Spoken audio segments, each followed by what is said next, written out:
Hello student.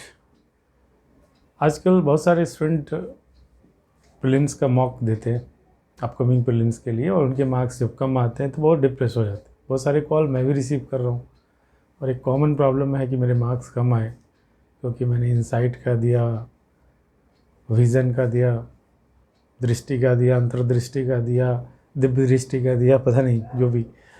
तो उनके mock जो टेस्ट दिए हैं उनको मार्क्स कम आए, इसलिए वो मुझे डिप्रेसिंग लग रहा है क्योंकि एग्ज़ामिनेशन कम है।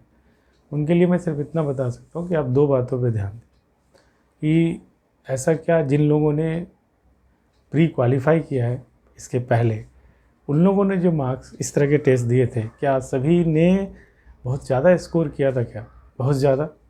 आप इसको पता करिए तो आपके सवाल का जवाब मिलेगा कि उसमें भी इनकन्सिस्टेंसी थी।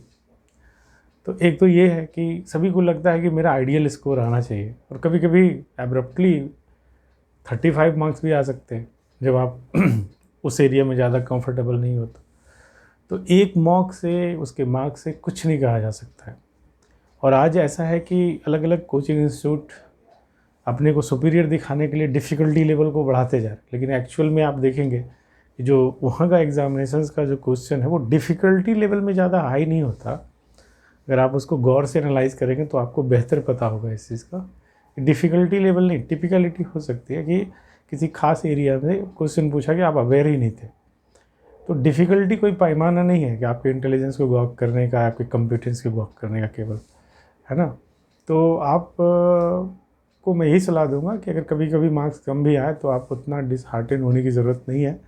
आप इसको रैशनली लो, और जैसे जैसे नज़दीक आए उससे ना थोड़े से डायग्नोस्टिक करना चाहिए कि हमें कौन सी चीज़ नहीं आती, उसके बारे में पढ़िए, उसका टेस्ट देखिए कि क्या कर रहे हैं। क्योंकि अभी मॉक में एक दो ऐसे दिया और मार्क्स नीचे आ गए तो आपका मोरल बहुत नीचे चला जाएगा, और वो इम्पेयरमेंट बहुत ख़राब करेगा आपके प्रिपरेशन को। हो सकता है कि उस टेस्ट में इनबिल्ट कुछ प्रॉब्लम हो, और तो वैसे नहीं करना है। हमें जनरल तैयारी करना चाहिए पूरा। आपके फंडामेंटल्स क्लियर होने चाहिए, फाइन जो डिफरेंसेस उनको पता होना चाहिए, ट्रेंड के बारे में पता होना चाहिए। लेकिन इतना ज़्यादा आप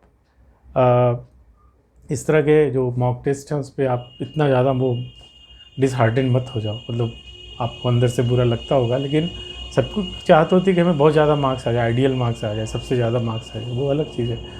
तो मैं यही सलाह दूंगा कि आप इस तरीके से अप्रोच करिए। और जैसे जैसे प्रीलिम्स नज़दीक आ जाए, कुछ लोगों को मैंने देखा है कि वो फुल लेंथ टेस्ट देते हैं। मैं पूछता हूँ कि फुल लेंथ टेस्ट क्या आपको टाइम का प्रॉब्लम होता है एग्ज़ाम में? तो नहीं, मतलब कि फुल टेस्ट का क्या रिलेवेंस है फिर आपको?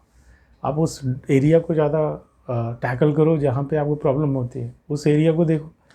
अगर आपको पता है कि इस नॉलेज टाइम का इशू है तो ज़्यादा से ज़्यादा फुल लेंथ टेस्ट देके देखो, जो टाइम गिवन टाइम में कि आप कर पाते हो कि नहीं। जैसे कई लोग इसी सेट को नहीं कर पाते, उनको देना चाहिए। लेकिन केवल फुल लेंथ टेस्ट देकर और उसके सैंपल पे आप ड्रिफ्ट हो जाएं और पूरा 10 दिन ख़राब कर लें, ये आपके लिए बहुत ख़राब होगा।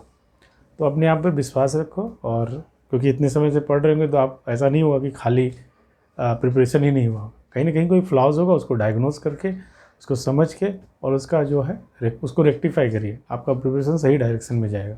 और अप डाउन ये होते होंगे, और मैं कहूँगा कि ऐसे ज़्यादा बहुत ज़्यादा डिप्रेस होने की ज़रूरत नहीं है। और मैं पर्सनली भी कई लोगों को देखा हूँ कि जिसके इन सब कोचिंग इंस्टीट्यूट के टेस्ट में बहुत कम मार्क्स आते थे, उन्होंने भी एक्चुअल एग्ज़ाम में बहुत बेहतर किया और क्लियर भी किया। तो मुझे नहीं लगता कि ऐसा कोई वो एकदम वो बहुत ही एक्यूरेटली सैम्पल करते हैं या इमुलेट कर लेते हैं, ऐसा नहीं है। I hope you have understood my point and you will make your best. Thank you.